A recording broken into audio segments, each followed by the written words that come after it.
ये कहानी एक साधारण लड़के जैक की थी। एक दिन जब वो स्कूल से लेट होके अपने घर वापस जा रहा था तब वो अपने डैड को देखता है जो कि टीवी देख रहे थे, लेकिन वहाँ पर कुछ सही नहीं था। उसके फादर कुछ अजीब बिहेव कर रहे थे। जैक उसके तरफ दौड़ते हुए जाता है और ये देख के चौंक जाता है कि उसके फादर मारे जा चुके हैं। वह जैक को इस वक्त कुछ भी समझ नहीं आता और वो अपने मॉम को बुलाने लगता है, लेकिन ऊपर से उसके मॉम की भी कोई आवाज नहीं आती। अब अगले ही पल वो देखता है कि उसकी मॉम भी मारी जा चुकी है।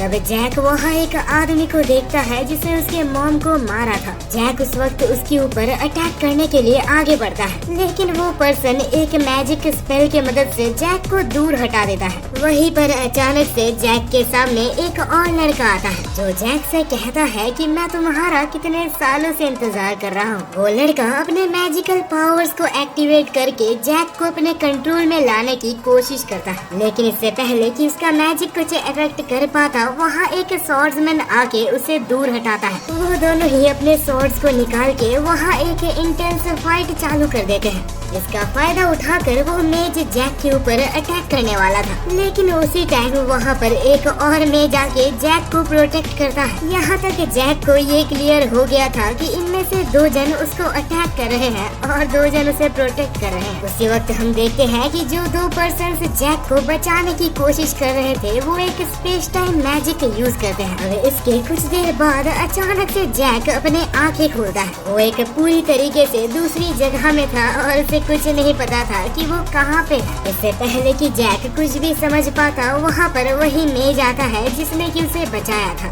जैक उसके तरफ दौड़ते हुए जाता है और उससे पूछता है कि आखिर क्या हुआ और आखिर मेरे पेरेंट्स कहाँ पे है। तब वो मेज कहता है कि मेरा नाम शेल है और ये मेरा दोस्त जिसका नाम एल्सन है। हम दोनों ने तुम्हारे पेरेंट्स को बचाने की बहुत कोशिश की, लेकिन इस वक्त बहुत ही देर हो चुकी है और हम बस तुम्हें ही प्रोटेक्ट कर सकते हैं। और वो कहता है कि यहाँ पे बस मैं ही हूँ जो तुम्हारे लैंग्वेज को समझ सकता है। जैक अभी तक बहुत ही ज्यादा कंफ्यूज था, उसे समझ नहीं आता कि आखिर क्या चल रहा है। तब शेल कहता है कि इस वक्त तुम एक पूरी तरीके से दूसरी दुनिया में हो। वेल, अगर मैं सिंपली बोलूँ तो ये अर्थ नहीं है और इस दुनिया को एक पर्सन रूल करता है जिसका नाम मार्को है, लेकिन मार्को के रूल्स इतने ज्यादा बेकार और इतने ज्यादा घिनौने थे कि कुछ लोग इसे अपोज कर रहे थे। यहाँ तक उससे बचने के लिए कुछ लोग दूसरी दुनिया में यानी कि अर्थ में चले गए थे। तब मार्को ने अपने बेटे कार्टैश को अर्थ में भेजा ताकि वो सारे सर्वाइवर्स को मार सके। और हमें पता चलता है कि कार्टैश कोई और नहीं वही स्वॉर्ड्समैन था। वो कहता है कि शायद तुम्हारे पेरेंट्स हमारी दुनिया से बिलोंग करते थे और मार्को के घिनौने रूल्स को बर्दाश्त नहीं कर पाके अर्थ में एस्केप करने गए थे। लेकिन जैक कहता है कि मुझे पता है मेरे पेरेंट्स अर्थ के ही हैं। मुझे तुम्हारी बातों में थोड़ा सा भी विश्वास नहीं है कि तुम सच बोल रहे हो। तब हमें पता चलता है कि कार्टैश इस दुनिया का one of the strongest swordsman में से है और वो मेज और कोई नहीं उसका असिस्टेंट था जिसका नाम रियोन था। और ये दोनों कोई मॉन्स्टर से कम नहीं है, इनके अंदर थोड़ी सी भी ह्यूमैनिटी नहीं बची। जैक इस वक्त ये सब बातें नहीं करना चाहता और यहाँ से निकल जाता है। जैसे ही जैक थोड़ा सा आगे जाता है तो वहाँ पे एक लड़की होती है। वो लड़की जैक को बुलाती है, लेकिन जैक को उसका लैंग्वेज समझ नहीं आता। उस वक्त जैक को वो एक अजीब टाइप का पेंडेंट पहनाती है, जिसके बाद उसे सारे लैंग्वेज अचानक से समझ आने लगते हैं। तो वो लड़की जैक को एक्सप्लेन करते हुए कहती है कि ये एक मैजिकल क्रिस्टल है और इसके मदद से तुम हमारे लैंग्वेजेस को समझ सकते हो। उसी वक्त शेल जैक का पीछा करते हुए आता है और उस लड़की को उसके नाम से बुलाता है। वेल, हमें पता चलता है कि उस लड़की का नाम हिस्टोरिया है। शेल को देखकर जैक फिर से गुस्सा होके वहाँ से भाग जाता है और इस वक्त जैक भागते हुए एक स्ट्रेंज से रूम में आ चुका था। वेल, उस रूम में एंट्री करते साथ जैक एक अननोन सर्कल पे हाथ रख देता है। अगले ही पल वो अपने आप को आसमान में पाता है जो कि उड़ रहा था। यहाँ तक उसके साइड में ड्रैगन्स तक उड़ रहे थे, लेकिन अचानक से वहाँ का एटमॉस्फेयर पूरी तरीके से चेंज हो जाता है। वहाँ अचानक से बहुत सारे खतरनाक हमले होने लगते हैं, इतने खतरनाक अटैक्स जो कि ड्रैगन तक को मार देते हैं। वहीं पे कुछ फ्लाइंग सर्पेंट्स आके बाकी सारे क्रिएचर्स को भी मार रहे थे। अचानक से जैक उठता है और रियलाइज करता है कि ये सभी कुछ एक विजन था। जैक के साइड में हिस्टोरिया बैठी थी जो कि उससे कहती है कि ये कोई विजन नहीं था, ये कैलेमिटी 3 साल पहले सच में हुई थी और ये अटैक मार्को के द्वारा किया गया था, जो कि एक बहुत ही मिस्टिकल अटैक था। इस अटैक से वो ड्रैगन्स और यूनिकॉर्न्स के पावर्स छीनना चाहता था। हालांकि जैक को इन सब के बारे में कोई आइडिया नहीं है, तो वो उन्हें सब कुछ पहले से बताती है। वो कहती है कि इस यूनिवर्स में 2 प्लैनेट्स एग्जिस्ट करते हैं, एक अर्थ और दूसरा आइडान। और वेल इस वक्त तुम आइडान प्लैनेट के अंदर ही मौजूद हो और जैसा कि तुम देख सकते हो इस दुनिया में कोई भी मैजिक यूज कर सकता है। कुछ देर बाद हम जैक को देखते हैं, जो कि हिस्टोरिया से पूछता है कि आखिर इस प्लेस को मार्को ने क्यों अटैक नहीं किया। हिस्टोरिया कहती है कि ये जगह बहुत ही स्पेशल है, ये जगह कंटिन्यूसली मैजिकल बैरियर से प्रोटेक्ट होती आ रही है।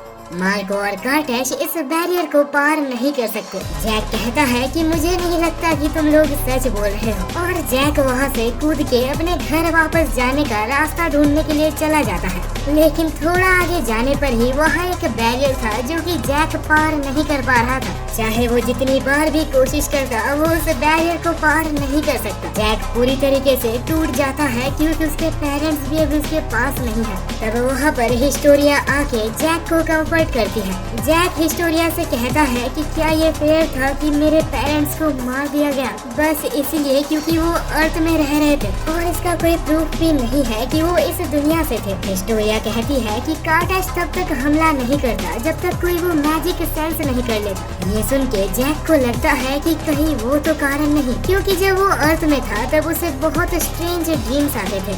उसी वक्त हिस्टोरिया अपने मैजिक का यूज करके उसके इंजरीज को हील कर देती है, जो देखकर जैक चौंक जाता है। हिस्टोरिया कहती है कि मैं भी अर्थ से आई हूँ। वेल मेरे ऊपर भी कार्टेश ने बहुत बार हमला किया है, लेकिन शेल ने मेरे को हर बार सेव किया और इस बार वो मेरे को मैजिक सिखा रहा है। कुछ टाइम बाद वहाँ पर एल्सन आता है, जो कि उससे कहता है कि मैं तुमसे माफी मांगता हूँ। इससे पहले मैंने अपने आप को इंट्रोड्यूस नहीं किया, लेकिन मैं इस ग्रुप का लीडर हूँ। तब एल्सन जैक को एक लेजेंडरी स्वॉर्ड देता है और कहता है कि आज से मैं तुम्हें ट्रेन करूंगा। वो कहता है कि मुझे अपने आप को डिफेंड नहीं करना। तब जैक कहता है कि मैं इतना स्ट्रांग बनूंगा कि मैं अपने पेरेंट्स को अरेंज कर सकूं। वहीं पे अगली सुबह हम एक कैसल में देखते हैं, जहां लियोन कार्टेश से कहता है कि हमने जैक के पेरेंट्स को मार दिया है। लेकिन कार्टेश इस चीज से बिल्कुल भी खुश नहीं था, क्योंकि उसका प्लान ये था कि वो जैक को जिंदा पकड़ सके। और लियोन को वार्न करता है कि अपने आप कोई भी डिसीजन मत लेना,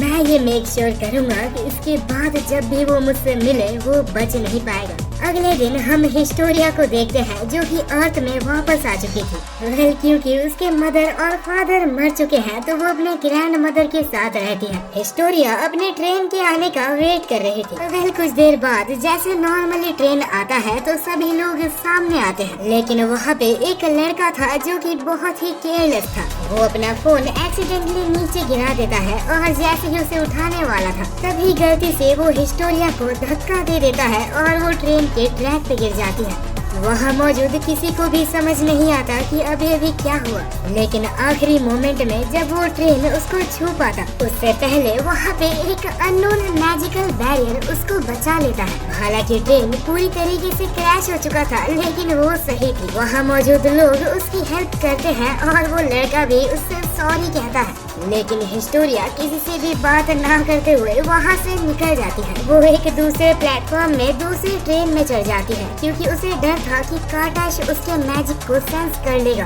और वेल वो पूरी तरीके से सही थी, क्योंकि कार्टेश उसको ही खोज रहा था। हिस्टोरिया बहुत से जगह भागती है, लेकिन कार्टेश चुपचाप उसका पीछा कर रहा था। नो मैटर हिस्टोरिया कहीं भी चली जाती, कार्टेश हमेशा उसके पीछे था। दौड़ते दौड़ते हिस्टोरिया अब ट्रेन के एंड में आ चुकी थी और वो कहीं भी नहीं जा सकती थी। लेकिन लकीली उस टाइम ट्रेन एक स्टेशन में रुक जाता है। वो ट्रेन से उतरती है और एक दूसरे ट्रेन में चढ़ जाती है, लेकिन ये देख के चौंक चुकी थी कि कार्टेश भी उसको फॉलो कर रहा था। हिस्टोरिया अपनी पूरी कोशिश करती है कि वो कार्टेश से अपना पीछा छुड़ा सके, और फाइनली उसे एक मौका मिलता है और वो ट्रेन से बाहर निकल जाती है। लेकिन कार्टेश वहाँ से नहीं निकल पाता और हिस्टोरिया बच जाती है। अगले ही पल हम हिस्टोरिया को अपने ग्रैंड मदर के घर में देखते हैं। वो बहुत ही ज्यादा डर गई थी और अपने ग्रैंड मदर के पास जाती है। हिस्टोरिया को ऐसा देखकर उसके ग्रैंड मदर पूछते हैं कि आखिर तुम्हें क्या हुआ। वेल ऑफ कोर्स हिस्टोरिया कार्टेश के बारे में अपने ग्रैंड मदर को कुछ भी नहीं बता सकती, तो वो सिंपली अपने ग्रैंड मदर से कहती है कि मेरा एक लड़का पीछा कर रहा था और मुझे नहीं पता कि उसे क्या चाहिए। उसकी ग्रैंड मदर कहती है कि चिंता मत करो, तुम अभी घर में हो और तुम्हें कोई भी कुछ नहीं कर सकता। वहीं पे अगले सीन में हम जैक को देखते हैं जो कि एलिसन के साथ बहुत ही कड़ी ट्रेनिंग कर रहा था। ट्रेनिंग करते करते जैक को भी 4 महीने गुजर चुके थे और अब फाइनली जैक थोड़ा बहुत स्वॉर्ड चला सकता था, लेकिन ऐसे स्वॉर्ड प्ले से वो एलिसन को कभी भी नहीं हरा सकता। एलिसन उसे बहुत ही इजीली एक डुएल में हरा देता है। जैक कहता है कि आखिर मैं तुम्हें क्यों नहीं हरा पाता। एलिसन कहता है कि मैं सालों से ट्रेनिंग कर रहा हूँ, हालांकि तुम्हें ट्रेनिंग करते हुए अभी बस 4 महीने ही हुए। जैक कहता है कि तुमने मुझसे वादा किया था कि तुम मुझे एक लेजेंडरी स्वॉर्ड दोगे, लेकिन एलिसन कहता है कि तुम अभी तक उस काबिल नहीं हुए कि तुम एक लेजेंडरी स्वॉर्ड को हैंडल कर सको। लेकिन जैक बहुत ही जिद करता है और कहता है कि एटलीस्ट मुझे उसे देखने तो दो। वेल एलिसन मान जाता है और एक बटन प्रेस करता है जहाँ सारे स्वॉर्ड्स अपीयर हो जाते हैं। तब एलिसन कहता है कि इनमें से एक स्वॉर्ड बहुत ही स्पेशल है और मेरी फेवरेट है, लेकिन जैक का ध्यान बस एक ही स्वॉर्ड की तरफ जा रहा था और कुछ नहीं, वो एक लेजेंडरी स्वॉर्ड था। जैक उस स्वॉर्ड के पास जाता है और देखता है कि ये स्वॉर्ड तो बहुत ही ऑसम है। एलिसन कहता है कि ये स्वॉर्ड एक ड्रैगन स्वॉर्ड है, क्योंकि इस स्वॉर्ड को एक ड्रैगन फायर में बनाया गया था। बहुत ही पुराने टाइम में इसे एक लेजेंडरी स्वॉर्ड्समैन विल्ड करता था और ऐसा कहा जाता है कि इस स्वॉर्ड को बस वही यूज कर पाएगा जो कि कार्टेश से लड़ने वाला है। जो भी इस स्वॉर्ड का यूज करेगा, कार्टेश उसका सबसे बड़ा दुश्मन हो जाएगा। ये सब सुन के जैक उस स्वॉर्ड को पकड़ने वाला था, लेकिन एलिसन चिल्लाता है। वो कहता है कि इस स्वॉर्ड को गलती से भी मत छूना वरना तुम जल जाओगे। जैक हंसता है और कहता है कि तुम मजाक कर रहे हो, है ना? एलिसन कहता है कि मैं कोई मजाक नहीं करता।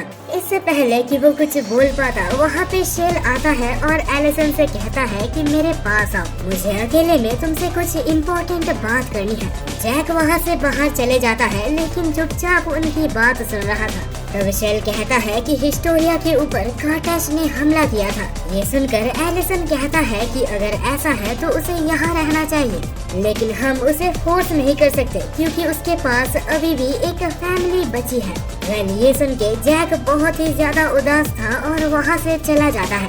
वो नीचे जाता है और देखता है कि हिस्टोरिया बैठी थी। तो वो हिस्टोरिया से कहता है कि मैंने सुना कि तुम्हारे साथ क्या हुआ, क्या तुम पूरी तरीके से ठीक हो? हिस्टोरिया कहती है कि हाँ मैं ठीक हूँ, बस थोड़ी सी डरी हुई हूँ। ये मेरा पहला टाइम नहीं है जब कार्टेश ने मेरे ऊपर हमला किया है। 2 साल पहले जब मैंने अपना मैजिक यूज करके किसी को हील किया था, तब उसने मेरा मैजिक सेंस कर लिया था। कुछ देर में वो मेरे पास पहुँच गया और मेरा बहुत देर तक पीछा किया। फिर आखिर में शेल ने मुझे बचा लिया था।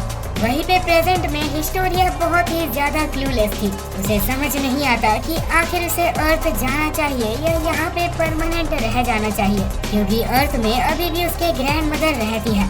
जैक तब उससे कहता है कि आखिर तुम कोई भी डिसीजन लो, हम सब तुम्हारे साथ हैं और चिंता मत करो, कुछ ही दिन में मैं भी फाइट करना सीख जाऊंगा और उसके बाद मैं भी तुम्हें प्रोटेक्ट करूंगा। जैक की बातें सुनकर वो बहुत ही ज्यादा खुश होती है और अपने अंदर विश्वास रखती है। उसी वक्त वहाँ पे शेल आता है और कहता है कि तुम दोनों यहाँ रहना क्योंकि कार्टेश हमारा पीछा कर रहा है। एलिसन अपना स्वॉर्ड लेता है और जाने के लिए रेडी होता है, लेकिन तभी जैक पूछता है क्या मैं भी तुम्हारे साथ जा सकता हूँ, लेकिन वो कहता है कि तुम अभी तक तैयार नहीं। शेल और एलिसन वो दोनों थे जो कि कार्टेश से लड़ने वाले हैं। वो वहाँ मौजूद क्रिस्टल का इस्तेमाल करते हुए कार्टेश का लोकेशन ट्रैक करके वहाँ से टेलीपोर्ट कर लेते हैं। वहीं पे हम कार्टेश और उस मेज को देखते हैं जो कि अर्थ में 2 लोगों को हंट कर रहे थे, क्योंकि ये दोनों भी अपनी जान बचा के अर्थ में रहने आ गए हैं। वहीं पे रियान अपना मैजिक यूज करते हुए उस लड़की के ऊपर हमला करता है। वो लड़की अपने आप को अपने मैजिक की मदद से डिफेंड करती है, जिससे कि ये रिवील हो जाता है कि वो आइडान की एक सिटीजन है। वहीं पे दूसरा पर्सन इसका मौका उठा के वहाँ से निकल जाता है, लेकिन कार्टेश उसके पीछे आ चुका था और एक बहुत ही स्ट्रेंज मैजिक की मदद से उसे इंस्टेंटली मार देता है। बस उसी मोमेंट में शेल और एलिसन वहाँ पहुँच जाते हैं। रियान उस लड़की को पूरी तरीके से मारता है और शेल के ऊपर एक मैजिकल अटैक करता है। वहीं पे एलिसन कार्टैश का मुकाबला करते हुए एक डुएल में फाइट कर रहा था। वहीं पे रियान एक और मैजिकल अटैक शेल के ऊपर परफॉर्म करता है। शेल उस मैजिकल अटैक को डॉज कर लेता है, लेकिन उसी वक्त रियान अपने मैजिक के डायरेक्शन को चेंज कर देता है और इस अटैक से शेल को एक बहुत ही सीरियस इंजरी हो जाती है। एलिसन शेल की इस सिचुएशन को देख के उसके पास जाता है और उससे कहता है कि हमें यहाँ से निकलना होगा। और बस आखिरी मोमेंट में शेल अपने टेलीपोर्टेशन को ऑन करता है और वहाँ से एस्केप कर लेता है। वहीं पे वापस कैंपस में जैक अपनी ट्रेनिंग कर रहा था और जब उसे बाहर से कुछ आवाजें आती है तो वो चेक करने जाता है। उसी वक्त वहाँ पे विक्टोरिया आती है और एलिसन उससे उसे हील करने कहता है। विक्टोरिया कहती है कि मैं ट्राई कर सकती हूँ, लेकिन उससे पहले हमें यहाँ से बाहर जाना होगा, क्योंकि बाहर ओपन एयर में उसकी पावर और ज्यादा स्ट्रांग हो जाती है। और फाइनली हिस्टोरिया बाहर जाके उसे हील करने में कामयाब होती है। शेल विक्टोरिया का शुक्रिया अदा करता है और कुछ देर के लिए रेस्ट करता है। इसके बाद ही हिस्टोरिया जैक के पास आती है और उसे सारा कुछ बताती है। जैक ये सुन के कहता है कि बहुत बढ़िया, तुम एक बहुत ही अच्छी मेज हो। लेकिन हिस्टोरिया कहती है कि मैं कोई मेज नहीं, मैं तो उसके बराबर भी नहीं आ सकती, लेकिन मैं एक दिन उसके तरह बनना चाहती हूँ जो कि इस दुनिया का सबसे बड़ा मेज है। वेल, वो उस मेज के बारे में थोड़ी इन्फॉर्मेशन देती है। इसका नाम लाए है और इसके पास एक वेपन था, लेकिन वो वेपन यहाँ से बहुत सालों पहले चोरी हो चुका है। तब हिस्टोरिया कहती है कि मैं शेल की हेल्प करना चाहती थी, लेकिन मैं इतनी वीक हूँ कि मैं आखिरी टाइम भी उसकी हेल्प नहीं कर पाई। तब जैक अपने आप से एक क्वेश्चन पूछता है कि आखिर हम कार्टैश से क्यों हार जाते हैं। ये सोचते हुए वो दौड़ते हुए उस क्रिस्टल के पास जाता है और उसे कहता है कि मुझे बताओ, आखिर कार्टैश इस वक्त कहाँ पे है। क्रिस्टल उसे दिखाता है कि आखिर कार्टैश इस वक्त कहाँ पे मौजूद है। तब जैक क्रिस्टल से कहता है कि मैं दूर से उन दोनों के ऊपर नजर रखना चाहता हूँ। क्रिस्टल इसको अलाउ करता है और जैक एक इमेज फॉर्म में वहाँ पे प्रेजेंट था। तब जैक देखता है कि कार्टैश के पास एक तरह की बुक है, लेकिन इससे पहले कि कार्टैश उस बुक को खोल पाता, वो जैक को नोटिस कर लेता है और अपने मैजिक की मदद से वो जैक को कंट्रोल करने की कोशिश करता है, लेकिन मैजिक इफेक्ट करने से पहले हिस्टोरिया उसे उठा देती है। तब कार्टैश रियान से कहता है कि कोई हमें देख रहा था और प्रोबेबली ये शेल के टीम में से ही कोई एक होगा। वेल, वो कोई भी हो, बहुत ही जल्दी मरने वाले हैं। वहीं भी हम देखते हैं कि जैक को होश आता है और सभी लोग वहाँ पे थे। शेल और एलिसन को पता चल जाता है कि जैक ने अभी क्या करने की कोशिश की थी और एलिसन जैक से कहता है कि तुमने जो अभी किया वो बहुत ही बेवकूफी भरा काम था। अगर कार्टैश चाहता तो वो तुम्हें एक सेकंड के अंदर मार सकता था, लेकिन जैक कहता है कि ये कैसे मुमकिन हो सकता है, मैं तो वहाँ पे था भी नहीं। शेल एक्सप्लेन करता है कि कार्टैश की पावर अपने माइंड से कंट्रोल होती है, वो किसी भी माइंड और सोल को कंट्रोल करके उसे मार सकता है। वह ये दोनों ही केसेस बहुत ही ज्यादा बुरे हैं, क्योंकि अगर तुम कंट्रोल हो जाते हो तो वो इस फॉरेस्ट में एंट्री ले सकता है और उसके इस फॉरेस्ट में आने से चीजें बहुत ज्यादा बिगड़ सकती है। जैक उनसे माफी मांगता है और कहता है कि आगे मैं ऐसा कुछ नहीं करूँगा। तो वेल, वो दोनों वहाँ से चले जाते हैं, लेकिन हिस्टोरिया समझना चाहती थी कि आखिर जैक ने वहाँ क्या देखा। जैक कहता है कि उनके हाथ में कोई अजीब सी बुक थी जो कि आइडियन लैंग्वेज में लिखी हुई थी, लेकिन वो उस प्लेस का नाम रिमेम्बर नहीं कर पा रहा था। तब वो एक कॉपी और पेन में उस प्लेस को ड्रॉ करने की कोशिश करता है और एक बहुत ही अच्छा ड्राइंग बना लेता है, जिसको देख के हिस्टोरिया बहुत ही ज्यादा इम्प्रेस हो जाती है और कहती है कि तुम अभी रेस्ट कर सकते हो, मैं इस पिक्चर को ऑनलाइन खोजने की कोशिश करूंगी। हिस्टोरिया के जाते साथ ही जैक फिर से ट्रेनिंग करने लगता है। उसी वक्त वहाँ पे एलिसन आके उससे सॉरी कहता है। वो माफी मांगता है क्योंकि पहले उसने बहुत ही रूड बिहेव किया। जैक, आज तक के तुम मेरे सबसे होनहार स्टूडेंट हो और मैं तुम्हारे जैसे एक वॉरियर और फ्रेंड को खोना नहीं चाहता। ये सुनकर जैक और ज्यादा खुश हो जाता है और कहता है कि मैं आगे से और ज्यादा मेहनत करूंगा। वहीं पर हिस्टोरिया ने अपने लैपटॉप में बहुत से जगह चेक कर लिए थे और बहुत रिसर्च करने के बाद फाइनली उन्हें वो जगह मिल जाता है जो कि वो ढूंढ रहे थे। और उस जगह को देखकर जैक कंफर्म करता है कि हाँ, ये वही जगह है। तभी हिस्टोरिया एक बुक के बारे में बताती है जो कि आजकल काफी फेमस हो रही है। ये बुक पीटर नाम के एक साइंटिस्ट के द्वारा लिखा गया था और ऐसा लगता है कि कार्टैश ने किसी रीजन की वजह से उस बुक को चुरा लिया है। जब एलिसन और शेल को इस बारे में पता चलता है तब शेल कहता है कि उस बुक को जूम करो और जैसे ही वो उस बुक को जूम करती है तो शेल बहुत ही ज्यादा हैरान हो जाता है। ये एक बहुत ही एंशिएंट बुक है जो कि ग्रेट मेजेस के बारे में सब कुछ बताती है। ये वही मेजेस है जो कि हमारे उस रूम में रखे गए हैं। वो ये भी कहता है कि जब पास्ट में वॉर्स होते थे तब हम भाग के यहाँ पे आ गए थे और बहुत सारे मेजेस के बारे में हमने यहाँ पे सारी डिटेल्स लिखी थी और वही सेम बुक इस वक्त कार्टैश के पास है। हमने उस जगह पे बहुत सारे मैजिकल आइटम्स रखे थे जैसे कि सॉर्ड्स और अलग अलग चीजें। और उस बुक में एक लेजेंडरी स्टाफ के बारे में भी बताया गया है और अगर वो स्टाफ किसी भी तरीके से कार्टैश को मिल जाता है तो बहुत ही बड़ा डिजास्टर आने वाला है। तब एलिसन कहता है कि हमें उस म्यूजियम में जाना चाहिए जहाँ से वो बुक स्टोल हुआ था और वेल वो लोग वहाँ पे जाते भी हैं। एलिसन को अर्थ के कपड़े पहनने पड़ते हैं जो कि उसके लिए बहुत ही ज्यादा एनोइंग थे। वह जो भी हो, जब वो लाइब्रेरी और म्यूजियम के पास पहुंचते हैं तो वो लोग स्प्लिट अप कर लेते हैं ताकि वो लोग अलग अलग जगह पे जल्दी खोज पाए। उसी सेम टाइम में साइंटिस्ट पीटर किसी को कॉल करके कहते हैं कि वो बुक चोरी हो चुका है। यहाँ तक सारे डिजिटल कॉपीज भी डिलीट हो चुके हैं। कॉल में जो बंदा था वो कहता है कि चिंता मत करो, मेरे पास एक प्राइवेट कॉपी है।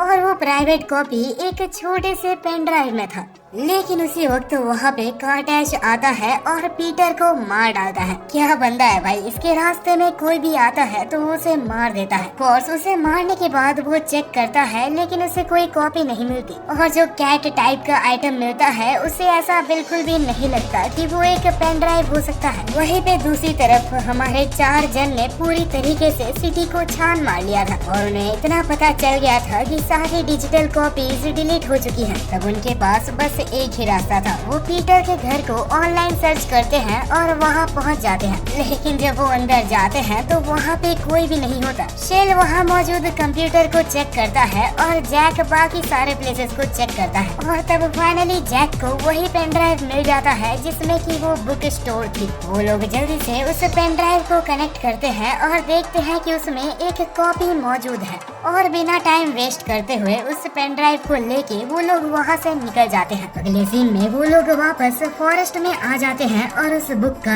एक कॉपी निकाल लेते हैं। फिर एक साथ बैठ के उस कॉपी को डिकोड करने की कोशिश करते हैं क्योंकि वो book ancient people of Aida के द्वारा लिखी गई है। वहीं पे जैक एलिसन के साथ अपने सॉर्ड ट्रेनिंग करने चला जाता है। उसी टाइम हिस्टोरिया एक और बुक पढ़ती है जिसमें उसे मेजेस के बारे में सीक्रेट्स पता लगते हैं। वो एक ग्रेट मेज लाई के बारे में पढ़ती है। उसे पता लगता है कि ग्रेट मेज लाई को अपनी पावर अपने स्टाफ से मिलती थी और ज्यादा पढ़ने पे उसे पता चलता है कि बहुत पहले एक लेजेंडरी यूनिकॉर्न लिव करता था और यही यूनिकॉर्न है जिसके वजह से लाई को अपना मैजिकल पावर और स्टाफ मिला था। लेकिन बाद में जब यूनिकॉर्न मर जाता है तो वो स्टाफ खुद ब खुद डिसलोकेट हो जाता है और इस वक्त किसी को भी नहीं पता कि वो लेजेंडरी स्टाफ कहाँ पे है। और उसी वक्त शेल को वो लोकेशन मिल जाती है जहाँ पे वो स्टाफ हाइड किया गया है। लेकिन बुक में एक बहुत ही अजीब सी लैंग्वेज लिखी हुई थी। शेल को वो पढ़ के बस इतना ही समझ आया कि डेजर्ट के लोगों ने उस स्टाफ को कहीं पे छुपाया है। और जब शेल उसको आगे पढ़ने की कोशिश करता है तो अचानक से एक अनआइडेंटिफाइड स्पेल एक्टिवेट हो जाती है। जैसे ही वो स्पेल काम करती है तो वहाँ पे ग्लोब का एक मैप आ जाता है और उस मैप में एक रेड डॉट ये स्पेसिफाई कर रहा था कि वो स्टाफ एग्जैक्टली कहाँ पे है। और वो रेड डॉट से हमें पता चलता है कि वो स्टाफ इस वक्त अफ्रीका में मौजूद है। तब शेल और विक्टोरिया ये चीज जैक और एलिसन को बताने जाते हैं और बाद में वो सभी लोग डेजर्ट में निकल जाते हैं उस स्टाफ को खोजने के लिए। आगे ट्रैवल करते वक्त वहाँ एक लेक के पास एक अननोन पर्सन था। वो काफी ज्यादा स्ट्रेंज था लेकिन वो आइडान से ही बिलोंग करता था। वो ये भी कहता है कि मेरे पूर्वज यहाँ पे आए थे बहुत सालों पहले, लेकिन इस वक्त उनमें से कोई भी जिंदा नहीं है। तब एलिसन उससे कहता है कि हमें लाइका स्टाफ जल्द से जल्द खोजना पड़ेगा और अगर कार्टैश को गलती से भी वो मिल गया तो वो बहुत ही बुरा हो सकता है। लेकिन वो पर्सन कहता है कि आखिर मैं तुम्हें वो स्टाफ क्यों दूं? ये सुनकर एलिसन बहुत ही ज्यादा गुस्सा हो जाता है, लेकिन शेल उसको रोकता है। तब एलिसन कहता है कि कम से कम हमें वो स्टाफ देखने दो और वो पर्सन इस बात के लिए मान जाता है। अगले सीन में वो पर्सन उन सभी को एक केव के अंदर ले जाता है, लेकिन हिस्टोरिया को वहाँ पे एक बहुत ही स्ट्रेंज फीलिंग महसूस हो रही थी और वो सबसे कहती है कि इस केव के अंदर ऑलरेडी कार्टैश मौजूद है। लेकिन हिस्टोरिया की ये बात बस जैक ही सुन पाया था। वो लोग दौड़ के ये बात शेल को तो वार्न कर देते हैं, लेकिन एलिसन के लिए बहुत देर हो चुकी थी क्योंकि वो ऑलरेडी केव के बहुत ही अंदर जा चुका था। वो तीनों वहाँ से दौड़ते हैं ताकि वो एलिसन को वार्न कर सके, लेकिन जब तक वो लोग अंदर जाते हैं बहुत ही लेट हो चुका था क्योंकि शायद एलिसन मरने वाला था। कार्टैश ने एलिसन को कुछ ही सेकंड्स के अंदर मार डाला था।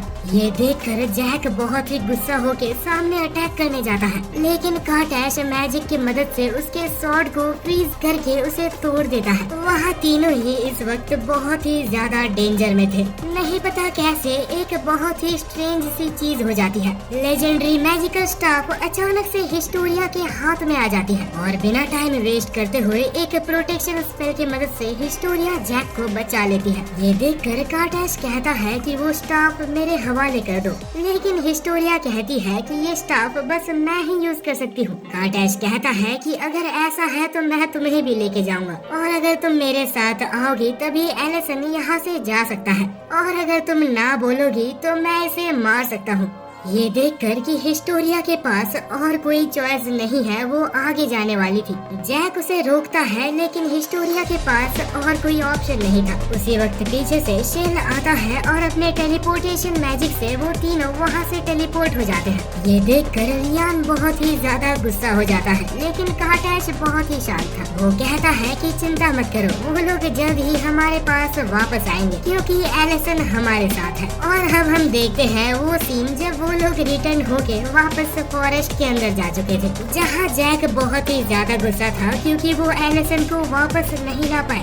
हालांकि शेल कहता है कि उस वक्त हमारे पास और कोई चॉइस नहीं था क्योंकि अगर विक्टोरिया उसके पास चली भी जाती फिर भी वो हम दोनों से लड़ता और हमें कैप्चर कर लेता। अगर एलिसन कॉन्शियस होता तो वो भी हमें यहाँ से भागने ही कहता। हालांकि शेल को फाइट के दौरान एक बहुत ही इम्पोर्टेंट चीज याद आती है, तो वो वहाँ पे बैठ जाता है और एक्सप्लेन करना चालू करता है। वो कहता है कि बहुत सालों पहले जब मार्को ने आइडन के ऊपर हमला किया था तब एक लेजेंड था जो कहता था कि उसका अंत एक यूनिकॉर्न या फिर एक ड्रैगन के द्वारा होगा और यही रीजन है कि उसने इस दुनिया में सारे ड्रैगन्स और यूनिकॉर्न्स को मार डाला है। वो कंटिन्यू करते हुए कहता है कि मैं उस दिन वहाँ पे मौजूद था और मैंने अपने आंखों से देखा है कि सारे यूनिकॉर्न्स मारे गए थे, लेकिन वहाँ पे फिर भी एक बेबी यूनिकॉर्न बचा हुआ था जो कि अभी अभी जन्मा था। तब शेल उस यूनिकॉर्न को लेता है और एक सेफ टावर में रख देता है। और जहाँ तक एलिसन की बात आती है तो उसे भी सेम तरीके से एक आखिरी ड्रैगन मिला था। तब सारे मेजेस एक जगह आते हैं और उस यूनिकॉर्न और ड्रैगन को एक सेफ एरिया में टेलीपोर्ट कर देते हैं। उन्हें एक ऐसे जगह पे छुपाया गया था जहाँ मार्को और कार्टैश कभी नहीं पहुँच सकते और वो जगह जहाँ आइडन की आखिरी होप को छुपाया गया था वो कोई और जगह नहीं अर्थ थी। वह जब से उन्हें छुपाया गया है उन्हें अभी तक किसी ने भी नहीं देखा, लेकिन इतना पक्का है कि वो अभी तक जिंदा है। यहाँ तक कार्टैश भी उन आखिरी ड्रैगन और यूनिकॉर्न को खोज रहा है। हमने भी बहुत कोशिश की है कि हम उस ड्रैगन और यूनिकॉर्न को खोज पाए। क्योंकि ये स्टाफ एक यूनिकॉर्न के द्वारा बनाया गया था तो ये बहुत ही इम्पोर्टेंट है कि कार्टैश के हाथ में ये स्टाफ ना लगे, क्योंकि ऐसा हो सकता है कि इस स्टाफ की मदद से वो आखिरी यूनिकॉर्न को खोज पाए। अगर गलती से भी ये स्टाफ उसके पास चला गया तो मार्को को हराना इम्पॉसिबल हो जाएगा। जब जैक इन सब के बारे में सुनता है तो वो बहुत ही टेंशन में चला जाता है, लेकिन शेल उससे कहता है कि ये इन्फॉर्मेशन तुम्हारे लिए जरूरी है। क्योंकि अभी काम हो चुका है तो तुम लोग अभी रेस्ट करने जा सकते हो। वहीं पर दूसरी साइड में जैसे ही एलिसन को होश आता है तो वो अपने आप को एक प्रिजन में पाता है। तभी वहाँ पे रियान आता है जो कि उसका मजाक उड़ाने लगता है और कहता है कि क्या मैं तुम्हारे ऊपर कुछ एक्सपेरिमेंट्स कर सकता हूँ। लेकिन तभी वहाँ पे कार्टैश आता है और कहता है कि तुम्हारी हिम्मत भी कैसे हुई, तुम मेरे सबसे इम्पोर्टेंट प्रिजनर के ऊपर एक्सपेरिमेंट्स करना चाहते हो। ये बात ध्यान में रखना, अगर वो मरा तो मैं तुम्हें भी मार दूंगा, लेकिन जब तक वो नहीं मरता तब तक मुझे चलेगा। तुम उसके साथ कुछ भी करो, बस इतना ध्यान रखना कि वो मरना नहीं चाहिए। वहीं पे कुछ घंटों बाद हम फॉरेस्ट में देखते हैं जहाँ सभी लोग क्रिस्टल के सामने थे और उन्होंने ये पता लगा लिया था कि एलिसन को उन्होंने कहाँ पे रखा है। एलिसन इस वक्त एक कैसल के अंदर है जो कि बहुत सारे इनह्यूमन मॉन्स्टर्स गार्ड कर रहे हैं और यहाँ पे एंट्री करना बहुत ही ज्यादा मुश्किल होने वाला है। जैक कहता है कि चिंता मत करो, मैं एलिसन को खुद बचाऊंगा, जहाँ तुम दोनों उन गार्ड्स को डिस्ट्रैक्ट करके रखना। तब शेल कहता है कि ये बिल्कुल इम्पॉसिबल है, तुम्हारे पास एक वेपन तक नहीं है। तब जैक कहता है कि अगर ऐसी बात है तो टाइम आ चुका है, मैं अपना वेपन ले लूं। अगले सीन में हम उन सभी को स्टोरेज में देखते हैं और अजीब बात ये है कि जैक लेजेंडरी स्वॉर्ड लेने वाला था। जैक आगे जाता है और उस स्वॉर्ड को पकड़ने वाला था। शेल उससे कहता है कि नहीं रुको, वरना तुम मारे जाओगे। लेकिन बहुत ही देर हो चुकी थी और जैक उस स्वॉर्ड को क्यूरियोसिटी के मारे पकड़ चुका था। हालांकि सब लोग ये देख के हैरान थे कि जैक को कुछ भी नहीं होता। जैक सिर्फ उस स्वॉर्ड को पकड़ ही नहीं सकता था, मानो वो स्वॉर्ड बिल्कुल ऐसे कह रही थी कि उसने जैक को अपना सेकंड विल्डर चुना है।